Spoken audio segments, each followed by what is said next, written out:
Hey guys, this is Rahul and she is my daughter Yashu. Finally हमने इसके passport के लिए apply कर दिया है। सारे डॉक्यूमेंट भी सबमिट हो गए हैं। जो भी प्रॉब्लम मुझे आई यहाँ जहाँ जहाँ मेरे को दिक्कत आई, यहाँ के ऑफिसर्स का कैसा बिहेवियर था, क्या क्या डॉक्यूमेंट लगे, ये सभी मैं आपके साथ शेयर करूँगा। आप भी अपने बेबी का कैसे पासपोर्ट बनवा सकते हैं। बेबी बेबी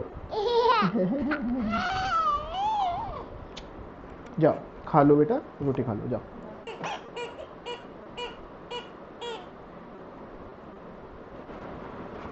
तो प्रोसीजर क्या है, कैसे मैंने सारे अप्लाई किया, मैंने क्या क्या डॉक्यूमेंट्स वहाँ पे दिए और किन किन चीज़ों में मेरे से गलती हुई थी। मैं थोड़ा बहुत परेशान भी हुआ था उधर एंड मेरा एक्सपीरियंस मैं आपके साथ शेयर करना चाहता हूँ एंड मैं बताना चाहता हूँ जो जिनके बेबी हैं, जिनके छोटे छोटे बच्चे हैं अभी, चाहे वो बॉर्न हुआ हो या वो 1 साल का हो या 4 साल का हो, तो आप कैसे उनके लिए पासपोर्ट बनवा सकते हैं। मतलब ये वीडियो ध्यान रखना ही उन लोगों के लिए, खासकर जो लोग अभी अपने बेबी, जो उनकी जिनके बेबी हैं वो पासपोर्ट बनवाना चाहते हैं और उसके लिए क्या क्या डॉक्यूमेंट्स उनको देना रहेंगे, मैं वो उस टॉपिक के ऊपर पर्टिकुलर वीडियो बना रहा हूँ।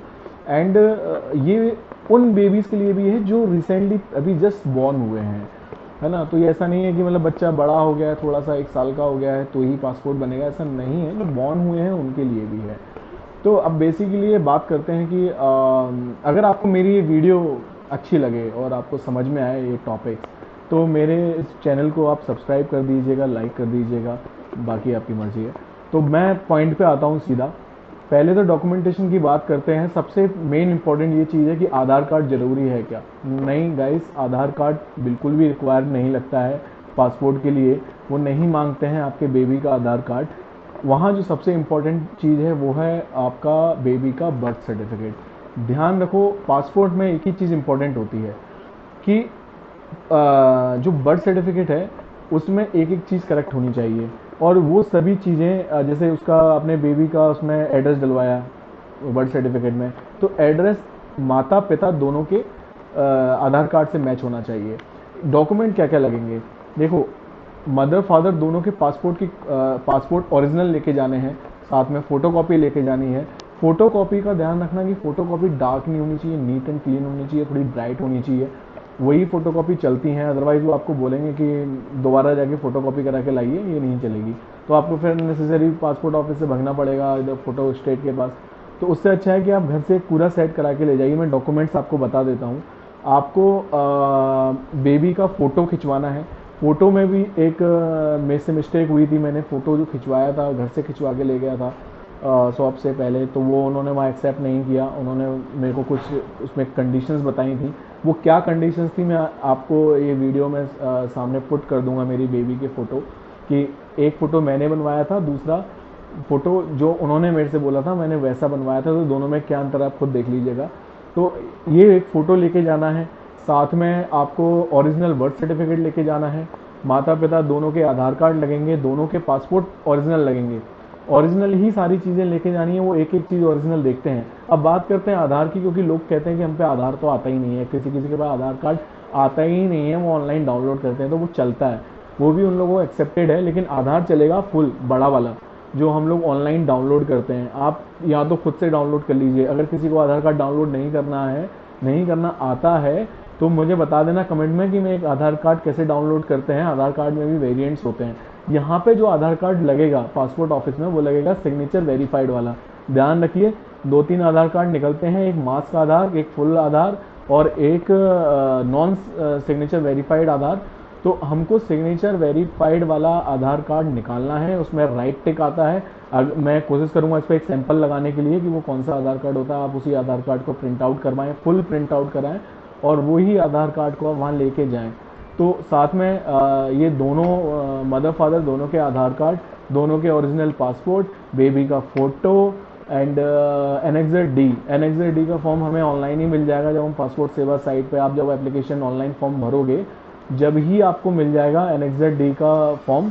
और एनेक्सर डी फॉर्म आपको फिल करना है। वो कैसे फिल करना है, बहुत इजी है वैसे। पासपोर्ट सेवा केंद्र में ही वो लोग आपसे उसको फिल करवा देंगे, इतना कोई इसमें दिमाग नहीं लगाना है। मैं तो यहाँ से ब्लैंक लेके गया था, उन्होंने वहीं भरवा दिया था, 2 मिनट में मैंने भर दिया था उसे। तो उसके लिए इतना कंसर्न मत होइए कि इसमें क्या भरूँगा मैं, क्या नहीं भरूँगा, तो आप तो वहाँ जाके ले जाइए एंड देन इज़िली आप वहीं पे भर देना।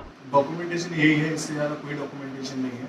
बस इस बात का ध्यान रखना कि डिटेल्स जो हैं आपके आधार कार्ड पे, आपके पासपोर्ट पे, आपके बेबी के बर्थ सर्टिफिकेट पे कोई भी एक स्पेलिंग वो चेक करते हैं, एक स्पेलिंग अगर कैपिटल और स्मॉल भी हुआ ना वो तब भी रिजेक्ट कर देंगे। और ध्यान रखना, एक बार पासपोर्ट अप्लाई किया है तो कोशिश करो कि वो पासपोर्ट वंस और क्लियर हो जाए, वो रिजेक्ट ना हो। एंड मैं तो सारी चीज़ें पहले से क्लियर करके गया हुआ था, तो मेरे साथ तो ऐसा कुछ भी नहीं हुआ। जस्ट 2-3 दिक्कत आई थी कि मैं आधार कार्ड नॉन वेरीफाइड ले गया था, तो उन्होंने बोला कि ये नहीं चलेगा, तो मैं वहाँ पे फिर धूप में भागा। क्योंकि मैं, अच्छा ये चीज़ और ध्यान रखिए कि हम डिपेंड करता है किस स्टेट में है। मैं इस वक्त एमपी में हूँ, तो मध्य प्रदेश के प्रोसीजर मैं बता रहा हूँ। And हो सकता है मे भी आपकी यूपी में या आप महाराष्ट्र में या गुजरात में या उत्तराखंड में आप कहीं भी हैं, यूपी में हैं, क्या अलग अलग कंडीशंस भी हो सकती हैं। हमारे एमपी में जो है मैंने बता दिया, लेकिन मैं लिटरली बता रहा हूँ पासपोर्ट सेवा करने में बहुत अच्छा बिहेवियर था। उन्होंने कुछ भी नहीं मेरे से ऐसा कोई फॉर्मेलिटीज़ एक्स्ट्रा बताई। उन्होंने वेट कर रहे हैं, आप चले जाइए, ये इस बेबी का दोबारा फ़ोटो खिंचवा के लाइए एंड और दोबारा आधार कार्ड निकलवा के लाइए। उन्होंने मेरे को एड्रेस भी दिया कि यहाँ से वहाँ जाइए, वहाँ पे करवा के लाइए। तो मैं गया एंड उन्होंने वेट भी किया, उन्होंने कोई मना नहीं किया मेरे से। हालांकि वेटिंग थोड़ी ज़्यादा करनी पड़ती है कि एक बार आपको पूरे डॉक्यूमेंट देखते हैं वो लोग। डॉक्यूमेंट देखने के बाद में फिर वो आपको बाहर वेट करने के लिए बोलते हैं, फिर आपका नाम अनाउंस होता है, फिर वो आपको अंदर बुलाते हैं। देन वो सारे डॉक्यूमेंट देखने के बाद में नेक्स्ट प्रोसीजर पे भेजते हैं। वो वहाँ पे सारे डॉक्यूमेंट जो हैं, जितने भी डॉक्यूमेंट्स हमने दिए थे, सभी ओरिजिनल चेक करेंगे, सभी को स्कैन करेंगे, अपलोड करेंगे। बेबी का अंगूठा लगाते हैं, वो अंगूठा लगवाते हैं एप्लीकेशन फॉर्म पे एंड फोटो जो होती है वो भी उसको स्कैन करके लगा लेते हैं। सारे पेपर्स आपको वापस दे दिए जाते हैं, सारे टू जेड, फोटो वोटो सब कुछ भी आपसे नहीं लगती है, फोटो कॉपीज भी आपको लगा दी जाती है। वो सब कुछ ऑनलाइन हो गया है, वो तो सब ऑनलाइन अपलोड कर देते हैं एंड जो भी पेपर थे आपको एज इट इज लौटा दिए जाते हैं और वो सभी पेपर आपको अपने पास संभाल के रखने हैं। अच्छा, सबसे स्ट्रेंज जो चीज़ मेरे को लगी वो ये कि मेरे पास मेल आया कि पुलिस वेरिफिकेशन। या थोड़ा सा ऑकवर्ड है ये चीज़ जानना कि एक 1.5 साल की बच्ची का पुलिस वेरिफिकेशन हो रहा है। तो क्यों हो रहा है मुझे नहीं पता, बट ठीक है, जो भी प्रोसीजर है गवर्नमेंट का वो होगा। तो यहाँ 1.5 साल की बच्ची का भी पुलिस वेरिफिकेशन हो रहा है। मेरे पास मेल आया कि 3 दिन के अंदर पुलिस वेरिफिकेशन होगा। नहीं होता है तो मेरे को नज़दीकी जो मेरा थाना पड़ेगा वहाँ जाके रिपोर्ट करनी है। तो इस बात का ध्यान रखें कि 1.5 साल की बच्ची है, 14 महीने की बच्ची है, 1.5 साल की भी नहीं है, 14 महीने की बच्ची है मेरी, उसका भी पुलिस वेरिफिकेशन हो रहा है। वेरी स्ट्रेंज है, बट ठीक है, कोई दिक्कत नहीं है। लेकिन इसमें भी मैंने सोचा था कि पुलिस वेरिफिकेशन नहीं होगा, बेबी में तो एक हफ्ते के अंदर पासपोर्ट आ जाना चाहिए, बट ऐसा नहीं है। और फुल 1 महीने का ही है, आपको 20 से 25 दिन तो लग ही जाने हैं इसमें उसके पासपोर्ट को आने में। तो चाहे बेबी हो चाहे बड़े हो, पुलिस वेरिफिकेशन तो सबके लिए है एंड ये टाइम टेकिंग तो है, 20 से 25 दिन लगेगा। तो ये था मेरा एक्सपीरियंस एंड होप ये सब आपको समझ में आया होगा। अगर कोई भी क्वेरी है, आपको कुछ चीज़ समझ नहीं आती है कि ऑनलाइन पासपोर्ट सेवा पे कैसे फॉर्म भरना है, तो बहुत इजी है। उसमें 2 चीज़ों में मैं अटका था। एक ये कि बेबी का एजुकेशन में क्या डालूँ, तो उसमें बिलो 7 डालना है आपको, below 7 pass and ECR non ECR में नॉन ECR पे ही टिक करना है। अच्छा, 2 चीज़ें हैं, एक जो ECR होता है और जो एक नॉन ECR होता है। तो उसमें नॉन ECR ही करना बाय डिफ़ॉल्ट। बेबी जो बच्चे लोग होते हैं ना उनका नॉन ECR ही आता है एंड जब बड़े हो जाते हो आप तो उसके बाद में ECR और नॉन ECR का फंडा आता है।